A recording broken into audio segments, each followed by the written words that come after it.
Hola, ¿qué tal? Un gran gusto saludarte. Mi nombre es Guillermo y esto es El Humanauta. Quiero continuar con los capítulos de este interesantísimo libro que se llama Cuerpo-Mente de Ken Diswal. Te lo recomiendo muchísimo. Y hay un tema muy interesante acerca de los pies, sobre los pies y las piernas. ¿Ok? Entonces voy a dar lectura y me sigues para ir comentando qué te parece esta reflexión acerca del simbolismo del cuerpo y de cómo las emociones y los pensamientos van moldeando la, la fisiología y también la alineación de estas partes de nuestro cuerpo. Entonces vamos a hablar acerca de los pies. Y dice el autor así: levante la vista, des el tiempo necesario para mirar sus pies. O sea, coloca tus pies a la altura de tu mirada, que estés cómodamente sentado. Observa tus pies. O toma un espejo, si lo necesitas, y echa una buena mirada a sus pies. Pregúntate, ¿quiénes son? ¿Qué forma tienen? ¿Cómo se sienten? ¿Proporcionan una estructura apropiada sobre la cual pueda usted edificar el resto de su cuerpo-mente? ¿Tiene sus pies aspecto saludable? ¿Están recogidos hacia adentro los dedos? ¿Están más fríos sus pies que el resto de su cuerpo? ¿Le proporcionan a usted mucho placer o solo le causan dolor? ¿Cuida usted bien sus pies? ¿Qué le gusta? ¿Qué les gusta a sus pies? Bien, los pies saludables, sin bloqueos ni deformaciones, son plataformas con 3 puntos distintos de contacto y con un arco metatarsiano suficiente. Si tiene usted los pies planos, eso significa que solo tiene una interfaz entre cada pie y el suelo. Si tiene un arco exagerado, eso significa que su pie entra en contacto con la tierra en 2 puntos. Es decir, los puntos son el talón, la base del dedo gordo, la base del metatarso, y la base del dedo chiquito de tu pie, también del metatarso. Es un triángulo que se hace, ¿no? Los pies y la manera en que los utiliza una persona para sostenerse y equilibrarse son excelentes indicadores de lo estable y asentada que sea la persona, porque, como lo he señalado, dice el autor, la manera en que una persona se asienta físicamente suele ser idéntica a la manera en que está emocionalmente asentada. Por esta razón, hay muchísimo que aprender observando los pies. Según William Schultz, los pies son de vital importancia psicológicamente porque son el contacto con la realidad, el suelo y la gravedad. Físicamente, un desequilibrio en los pies desequilibra toda la estructura. Como resultado de su estructura y función, los pies indican la posición y actitud crónicas que debe asumir una persona para enfrentarse cómodamente a los retos que la vida le lanza. Por ejemplo, cuando decimos que una persona es terrestre, queremos decir que tiene un buen sentido de la realidad, mientras que cuando decimos que alguien que está siempre en el aire o que es etéreo, estamos indicando que no está en contacto con la realidad. La manera más fácil y más obvia de estudiar la estructura de los pies y su relación con la personalidad está en los ejemplos, pero al describir yo esos tipos de pies, el lector debe recordar que cada uno de nosotros es un organismo total. Nos creamos a nosotros mismos como una unidad total y los pies que creamos están íntimamente vinculados al resto de nosotros mismos. Es necesario presentar muchas de las partes antes de que los conjuntos resulten más obvios. Sin embargo, a medida que nos dediquemos más a considerar al cuerpo como reflejo directo del carácter, las interrelaciones entre las distintas partes y regiones del cuerpo-mente irán aclarándose. Pies planos. Dice el autor, he tenido los pies planos durante la mayor parte de mi vida, de modo que sé bien de lo que estoy hablando. Los pies planos indican una manera de relacionarse con el mundo que carece de buen asiento, que es algo falsa tanto en lo físico como en lo psicológico. La persona que tiene el fundamento falseado se deslizará, patinará por la superficie del planeta sin llegar a echar raíces, sin permanecer nunca quieta del todo. Esos pies permiten mucha facilidad para el movimiento, pero no la fluidez ni la estabilidad que darían eficacia a esa facilidad. La desventaja de esa combinación psicosomática es que esa persona tendrá dificultades para quedarse quieta en relación con otras personas y responsabilidades y se verá motivada por la necesidad nerviosa de moverse, más que por una razón para hacerlo. También tenderá a tener espaldas, cuello y cabeza superdesarrollados para compensar psicosomáticamente la falta de estabilidad y soporte en este segmento inferior. Para este pez, la quietud no es el agua natural en lo que pudiera nadar confortablemente. Pies en forma de garra. ¿Han visto ese tipo de pies que parece que los dedos o las uñas están encajados en el piso? Bueno, vamos a hablar acerca de ese tipo de pie. Existe un experimento sencillo que se puede intentar mediante el cual se verá al instante la clase de pies que tiene uno. Primeramente, hay que encontrar un amigo dispuesto a ayudar en el experimento. Se pone uno en pie, en una postura que se sienta natural y confortable.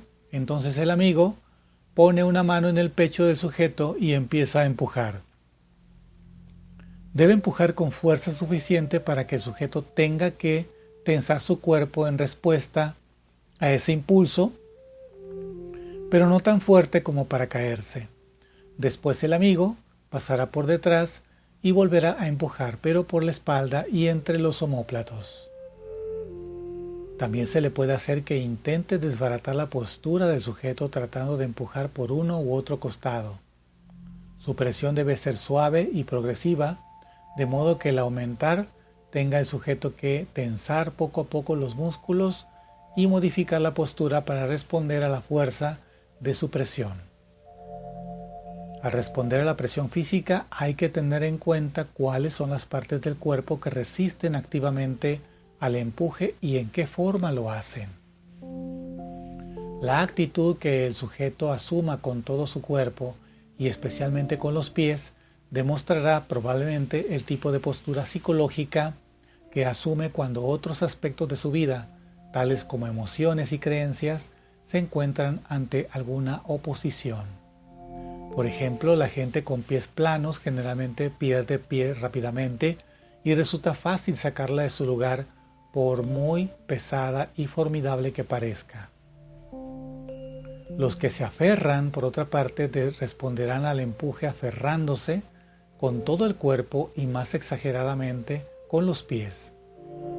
Los dedos se enroscarán hacia abajo y el arco se atenazará en el intento de agarrarse a la tierra y a las fuerzas de estabilidad y autosostenimiento.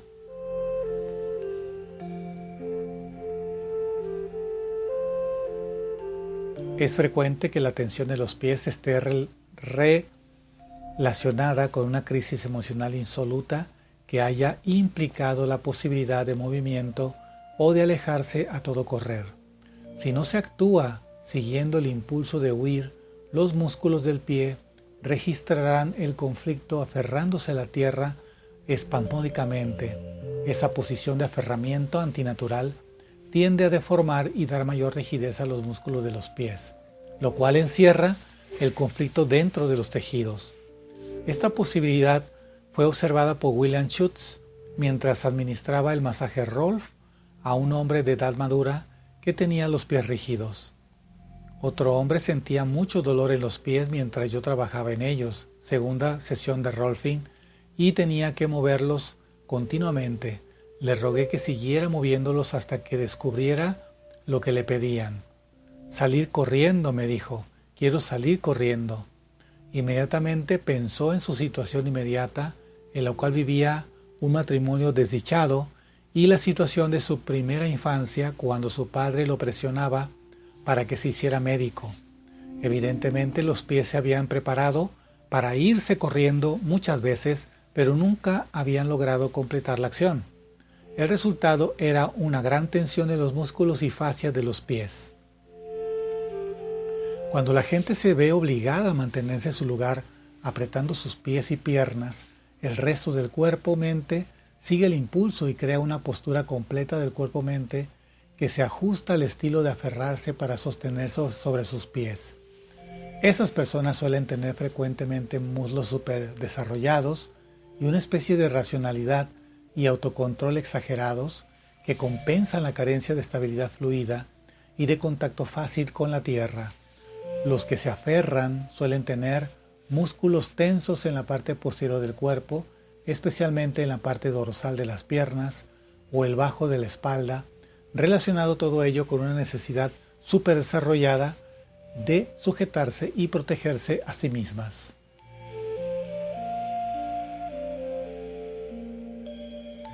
Ahora, ¿qué pasa cuando ponemos demasiado peso en los talones? Dice el autor. Este tipo de postura psicosomática parece expresar un sentimiento exagerado de determinación que a menudo se acompaña de una falsa sensación de estabilidad. Puede ponerse nuevamente en pie el sujeto y pedirle a su amigo que trate de empujarlo una vez más. Si el sujeto responde hundiendo los talones, probablemente entre en esta categoría general de cuerpo-mente. Según Alexander Lowen, cuando el peso del cuerpo reposa directamente sobre los talones, la posición erecta puede trastornarse fácilmente con un leve empujón hacia atrás. Aquí también la expresión común describe bien la situación. Decimos de este tipo de personas que son peleles. Como una persona así es fácil de empujar y manipular, responderá para mantenerse estable y asentada, forjándose una actitud crónica de determinación y control, aun cuando esto vaya acompañado de profundos sentimientos de temor e inestabilidad. Cuando hundo mis talones, observo que también aprieto inconscientemente la quijada y tenso el vientre, lo cual parece acortar mi respiración. Si mantengo un ratito esa posición, empiezo a sentirme ansioso y algo asustado. El resultado de esa vigilancia constante para la persona que entierra sus talones es que le costará mucho aflojarse y sentirse cómoda en situaciones espontáneas. La necesidad superdesarrollada de sumirse y sostenerse en su sitio también puede reflejarse en un pecho oprimido, un estómago nervioso y especialmente en la rigidez de la pelvis y la región lumbar. Ahora, ¿qué pasa cuando la persona anda de puntitas, camina de puntitas? El autor dice, todos conocemos personas que andan de puntillas, cuando caminan parecen caminar más que nada de puntillas y no reposar ningún peso sobre los talones. Las personas que caminan y se paran de esta manera siempre me parecen ser príncipes o princesas de cuentos de hadas. Son personas que con solo que tuvieran un poco más de empuje imaginativo, se elevarían de la tierra y flotarían por los aires. De seguro, a esas personas les cuesta mucho entablar contacto física o psicológicamente con las fuerzas de la tierra. Parecen estar resistiendo a fondo contra las exigencias del racionalismo y lo que llamamos realidad. A menudo sueñan y flotan, y a menudo son de gran imaginación y poseen aptitudes artísticas.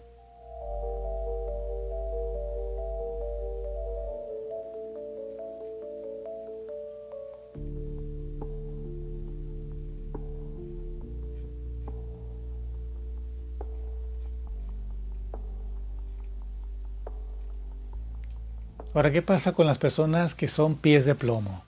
Las personas con pies de plomo han creado para sí mismas vidas y psicosistemas que los mantienen de aplomo. Esas personas son casi todo lo contrario de las que van de puntillas. Irse flotando representa para ellos demasiada inestabilidad e incertidumbre. No podrían manejarlo. Para la persona con pies de plomo existe una fuerte necesidad de sentirse asentada, de ser estable, de conocer su propia posición en la vida. Esas personas suelen ser más de fiar, más fijas que activas y creativas. Quiero decir solamente que considero que representa un gran arte el ser capaz de plantar su peso y sus energías bajo uno mismo para estar arraigado y sostenerse por sí solo. Hay muchas historias maravillosas de maestros de tai chi y de yoga capaces de arraigar sus energías de manera tal que no se les puede mover ni levantar de su sitio. En forma similar, es una gran ventaja poder mantener la posición intelectual o emocional que uno tiene cuando la situación lo exija.